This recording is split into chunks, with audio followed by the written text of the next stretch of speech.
Auntie, it's terrible. Your husband is about to board a ship with another woman. You must stop him immediately. Don't let him get on that ship, or something awful will happen. I received a sudden call from Emily. Curious about what it was, I answered and heard her speak in a panicked tone. I couldn't understand what was going on at first, but after a moment, I remembered Emily's mysterious ability. As soon as the call ended, I immediately messaged my husband, Mark. However, Mark laughed off Emily's words, saying, "Trust a child's play? Come on." He didn't take her seriously. If Mark was going to react that way, I decided to leave it be. But with another woman? What I had heard was that he was going on a business trip. Then why would he need to go with another woman? Questions and doubts began to cloud my mind. Could this be an affair? If that's the case, I can't forgive him. I decided that I had to thoroughly expose what Mark had done, take revenge, and make him regret it. With that in mind, I decided to take action. My name is Linda Smith, a housewife in my 40s. I live with my husband, Mark. Our marriage isn't perfect, but we have a reasonably good life and Mark works a decent job, ending each day as such. That's how I spent my days. Mark, due to his work, is often away from home. Apparently, a new employee had recently joined, and Mark was spending a lot of time training him. As the person responsible for the training, Mark had to juggle his regular duties too, which meant his workdays became longer, and he often wouldn't return home until midnight. Of course, this left no time for us as a couple. If this continued for a long time, it was only natural that our relationship would suffer. One day, I saw Mark relaxing in the living room, apparently having a day off. Thinking it was a good opportunity, I decided to make some time for us as a couple. Mark, do you have the day off today? Why don't we have some snacks together? I have some delicious treats someone gave me. I said, intending it to be a small act of kindness. I always appreciated how hard he worked for our family and our life together, so I thought it might be a nice break for him. But the response I got from Mark was unexpected. Huh? What's the point of doing that? I'm tired from working every day, and now I have to spend my day off for you too? Can't I just relax in the living room without being bothered? I didn't mean it like that. I just thought it would be nice for you to relax more, so I called out. If it was unnecessary, I'm sorry. To think I'd rather be working than spending time with you. From now on, even if you see me in the house, don't talk to me. It's nothing but a nuisance. Mark's words made me dizzy. Why did I have to be spoken to so harshly? All I did was try to be considerate of him. Sure, I might have been too meddlesome. But did that deserve such harsh words? If he had just said, "I'm not in the mood today, sorry," I would have backed off quietly. His unreasonable words made me angry. Was it necessary to speak so harshly? I just wanted you to relax a little. Have you thought about how I feel, being treated so dismissively? I appreciate you working hard every day to provide for us, but that doesn't mean you can treat me like this, I retorted, perhaps a bit too strongly. That was the beginning of a nightmare. Huh? Mark responded to my words with a voice filled with anger. Are you serious? Do you realize what you just said? You're challenging me, your husband? I work every day for you, bringing in money, and this is how you treat me? Do you think that attitude is acceptable? His words came at me like a machine gun, and I couldn't respond, falling silent. Mark took that as an opportunity to continue with even harsher words. I thought I had married you in vain. You weren't particularly attractive, not young, and even the housework was sloppy and not well done. Every time I came home, I had to sigh at the dusty rooms. As a housewife, it's pathetic not to be able to do even the basic chores. Don't you feel sorry for me, working like a horse every day for someone who's just a burden? I'm sorry, but... No buts. Just don't defy me anymore. You're a wife, and a failed one at that. If you defy me again, we're getting a divorce. With that, Mark stomped off to his room. I was initially speechless from the pain of his words. I was accused of being sloppy with the housework, but I never intended to be. I had tried my best with the daily chores. But achieving perfection in all household tasks every day is impossible, even for the most experienced housewife. And being told I lacked youth and cuteness was a huge shock. Sure, I'm in my 40s and not young anymore. But I had tried to be attractive in my own way. No matter how hard I tried, my efforts never seemed to reach Mark. That realization was shockingly painful. Maybe Mark no longer loved me. His words, calling me a burden, might truly reflect his thoughts, and his threat of divorce might be sincere. I didn't want a divorce. Because I still couldn't let go of my love for Mark. If possible, I wanted to continue as husband and wife. That was my wish, albeit a faint one. So, from that day on, I tried even harder. To regain some youthfulness and to perfect my housework. My friends said I might be trying too hard, but I thought only this much effort might reach Mark. As I continued to put in the effort daily, I started to feel more fatigued. But I didn't stop. I wanted to be seen as attractive by Mark again, with all my heart. That was my motivation. Then one day, Mark told me he was going on a long business trip. He would be traveling to a distant place, and he planned to take a ferry there. Mark going on business trips was common, so I had become accustomed to preparing for them. As usual, I packed his suitcase and watched him leave for the port. Ideally, I would have liked to see him off at the port, but he had previously said he didn't want that during business trips, so I complied and just wished him well from home. I wondered if Mark had reached the port by now. About 30 minutes before the ferry was scheduled to depart, I finished my chores and decided to take a break. That's when I noticed a barrage of missed calls on my phone. Looking at the call history, it seemed to be from my brother's phone. Wondering what it could be, I called back. Soon, I heard my niece Emily's voice on the other end, sounding very anxious. "What's wrong, Emily?" I asked, feeling a sense of dread. Then Emily said something shocking that would change my fate. Aunt Linda, it's terrible. Your husband Mark is boarding a boat with another woman. Stop him right now. He shouldn't get on that boat, or something awful will happen. Emily's voice sounded very urgent. Emily, though only 8 years old, possessed a mysterious power. It was as if she could see the future, accurately predicting events that would happen. Because of past experiences where Emily's predictions came true, both my brother and his wife and I believed in her special ability. This was another of Emily's future predictions. However, I had my doubts about one part. Another woman? Mark was supposed to be on a business trip on a ferry, so there shouldn't be any need for him to be with another woman. Why then was he with another woman? A horrible suspicion crossed my mind. But if this was true, I couldn't stay silent. I had to uncover the truth. Thank you, Emily. Auntie will be fine, I said to her and hung up the phone. I decided to take action to discover the truth. If Emily's prediction was correct, something was bound to happen. With that thought, I turned on the news just in case. After leaving it on for a while, a loud alarm sound came from the TV, and breaking news flashed on the screen. The ferry Mark was on had capsized due to an accident. Thankfully, since it was a smaller ferry and the tourist season had passed, there weren't many victims. However, Mark and the other woman Emily mentioned were on board, and there were a few people seriously injured. Soon after the news, I received a call from an unknown number. It was from a major hospital. Apparently, after the accident, Mark was taken to this hospital and was now in critical condition, unconscious. They asked if I knew anything about the woman he was with. But I didn't know anything about her, so I honestly said no.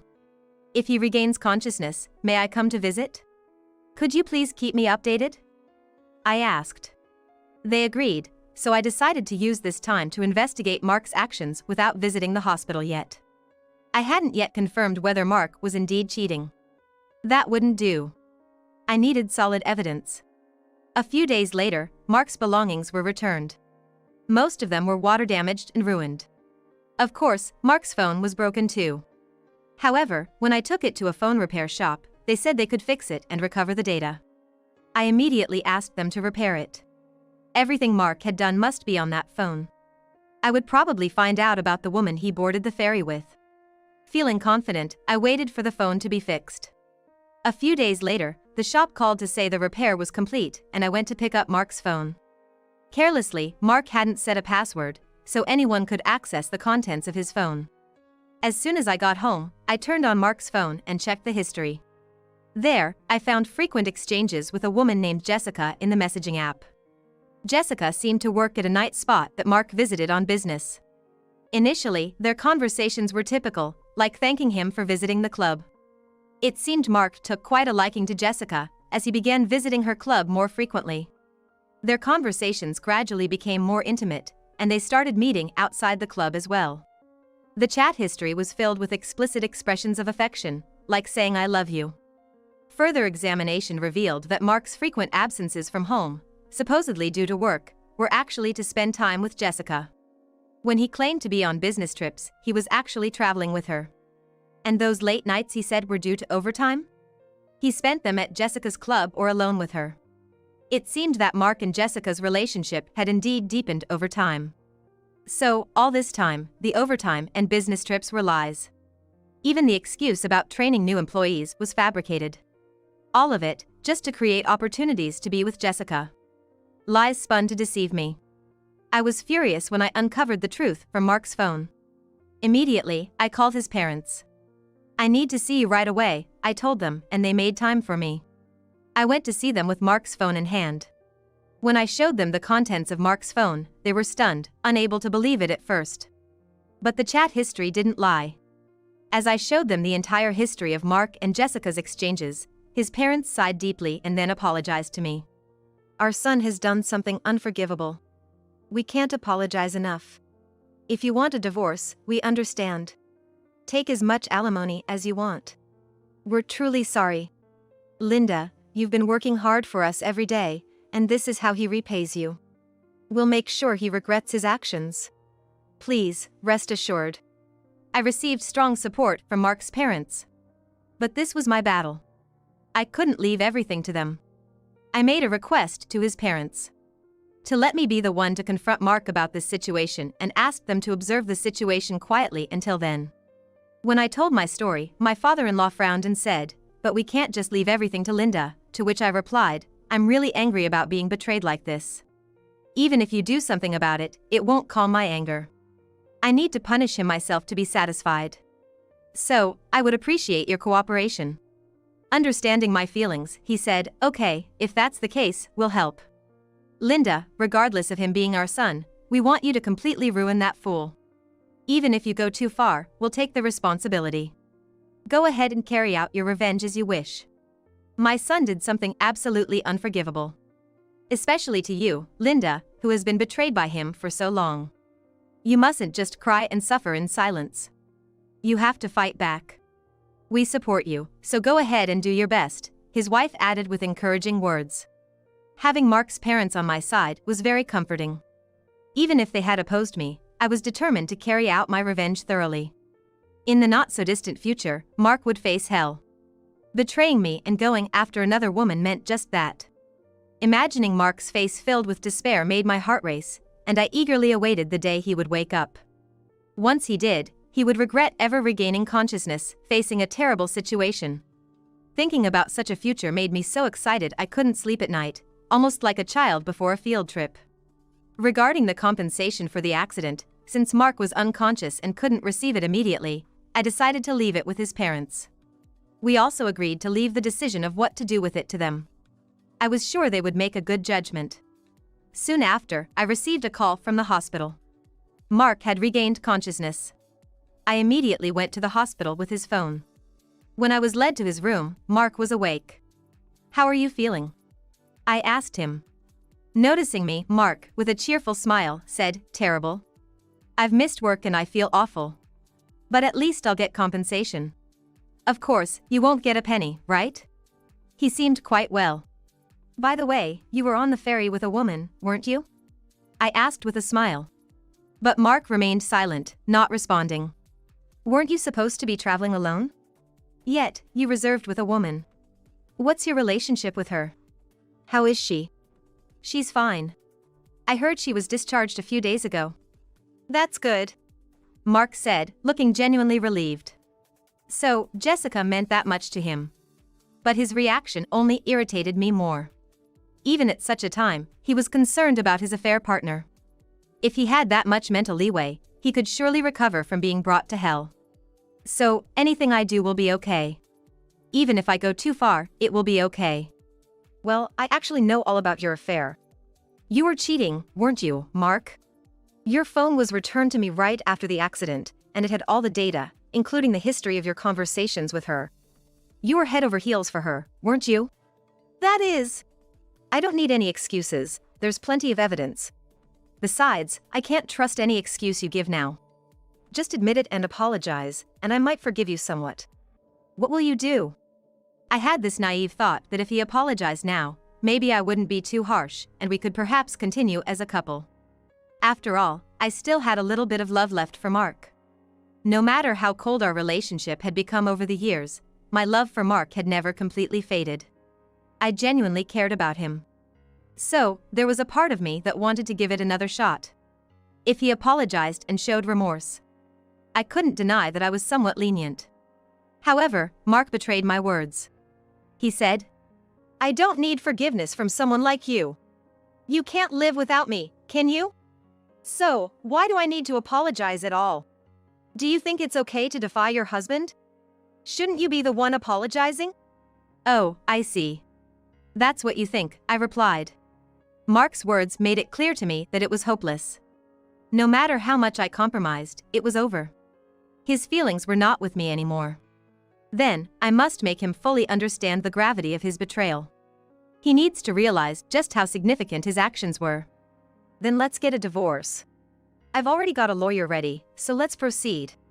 When I said that, Mark tilted his head and exclaimed, "What? Divorce? Are you serious? If you do that, you'll..." He was probably surprised to hear the word divorce from me. But I had been considering divorce for a while and had no intention of retracting my words. "Yes, I'm serious. Let's get divorced and have no further dealings with each other. I've found a good lawyer. I'm going home for today, so prepare yourself mentally. I'll be seeking alimony for your affair." "Alimony? I didn't expect that. I can't stand the thought of giving you money. And I can't afford it." "Well, that's too bad. You're the one who cheated, so you should take responsibility for it." Shocked by the mention of alimony, Mark's attitude changed. And he desperately pleaded, "Please, don't ask for alimony. If you do that, I'll be ruined." I was taken aback by his sudden change in behavior, but my irritation grew due to his clingy attitude. "You did this to yourself, so you need to take responsibility. No matter what you say now, I won't change my mind." I left the hospital room, ignoring his cries of "wait for me." Afterward, I proceeded with the divorce proceedings. Mark was reluctant to divorce, so I had to involve a lawyer for the negotiations. With undeniable evidence against him, Mark couldn't escape the situation, and the divorce was granted, along with the alimony. Mark later sought help from his parents, but they were furious with his actions. They kept the compensation money and ordered Mark to pay the alimony with his earnings. This forced Mark to work hard as he couldn't afford to spend time with Jessica anymore. Eventually, Jessica lost interest in him, and their relationship ended. The shock of losing Jessica was immense, and Mark ended up quitting his job. He's now living as a part-timer. I met my former father-in-law recently, and he seemed quite down, which was almost amusing to see. As for me, I'm leading a happy life. I received the alimony and used it to move and prepare for a new life. I found a good job and am now working as an office assistant. The whole ordeal with Mark was stressful and difficult. But without Emily's advice, I might have never realized his betrayal. I'm truly grateful to her. There might be challenges ahead, but I'm determined to face them with strength and perseverance.